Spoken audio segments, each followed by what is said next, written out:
Early specialisation. What is early specialisation?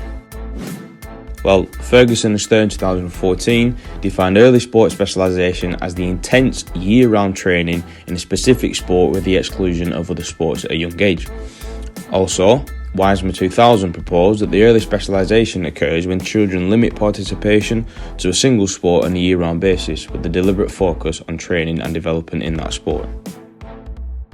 The initial thought on this theory is that the earlier a person specialises in a particular sport, then the better the chances are of becoming an expert. So, why does this happen? Well, there's a wealth of evidence supporting the early specialisation approach. In a review of several decades of research on the effect of practice and training on learning, ERICSSON et al. 1993 speculated that early specialisation in what they termed as deliberate practice was essential to the development of expertise in any domain. But what qualifies as deliberate practice? Well, it's been described as effortful practice that lacks inherent enjoyment done with the sole purpose of improving current level of performance by Baker in 2003. However, ERICSSON et al. In 1993 also argued that early specialisation was important for future success because the earlier one starts adhering to the strict training regime, the quicker one will attain the desired level of skill. So let's get on to why you would specialise early. Well, positives of early specialisation are that it deems the person as more of an expert in their chosen sport if they have specialised early, by Williams in 2000. He also claimed that experts make decisions on a more rapid and more appropriate way. Therefore, according to this, if you take two people in the same sport and in the same position, the one person who has specialised early is more effective at making and getting decisions, as a result of having more intellectual advantage over someone who hasn't specialised early. Also, to underpin the importance of early specialisation, Güllich 2011 articulated that it is an accepted premises that outstanding athletes are successful, amongst others, because of the type and amount of their training. Therefore, the evidence to support this will be to look at the distinct differences between world-class footballers and average footballers to deduce whether they were subject to specialisation or not.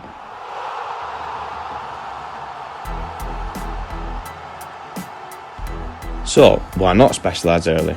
Well, Brown and Potrac 2009 highlighted how academy footballers who had prioritised and invested heavily in their football identity from a young age experienced feelings of loss, uncertainty and failure when rejected from professional football. Also, according to an abstract presented by the American Academy of Pediatrics, National Conference and Exhibition in Orlando, athletes aged 8 to 18 who spent twice as many hours per week in organised sport than in free play, and especially in a single sport, are more likely to be injured. Therefore, the risk of injury and potentially serious injury to the young athlete that could end their careers early is increased if they specialise early. Another thing to take into consideration, which is explained by Kutz and Secrest in 2009, is that early specialisation has shown to not only be physically difficult, but mentally difficult, which contributes to something that we call athletic burnout. Athletic burnout can be an unfortunate effect of early specialisation in one sport. Burnout was defined as physical and emotional exhaustion from the psychological and physiological demands of that athlete's sport.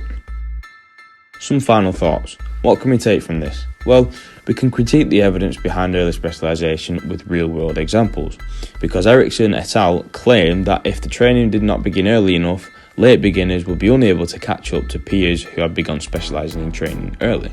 However, in some cases, we know this not to be true.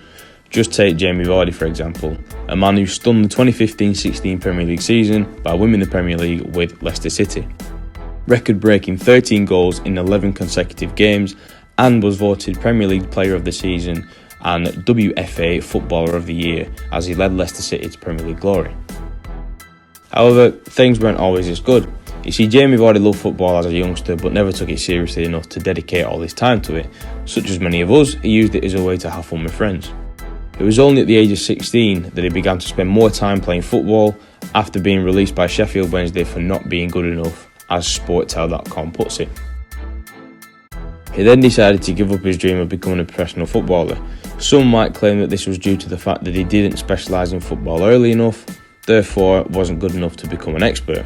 However, we know this not to be true, as he's achieved wonders since soon after being dropped by Sheffield Wednesday and his first return to football as he joined Stockbridge Park in 2003 to 2007. Therefore, how is it that someone who has failed to specialise early in football was able to accomplish all this? And on the other hand, we can take a look into why the likes of Lionel Messi and Cristiano Ronaldo are such outstanding footballers and are considered the best two players in the world. When it comes to their unquestionable ability, is this because they have a natural gift when it comes to football? Or is it because they were both subject to early specialisation and due to the amount of deliberate practice they both did, that they are as talented as we know they are now?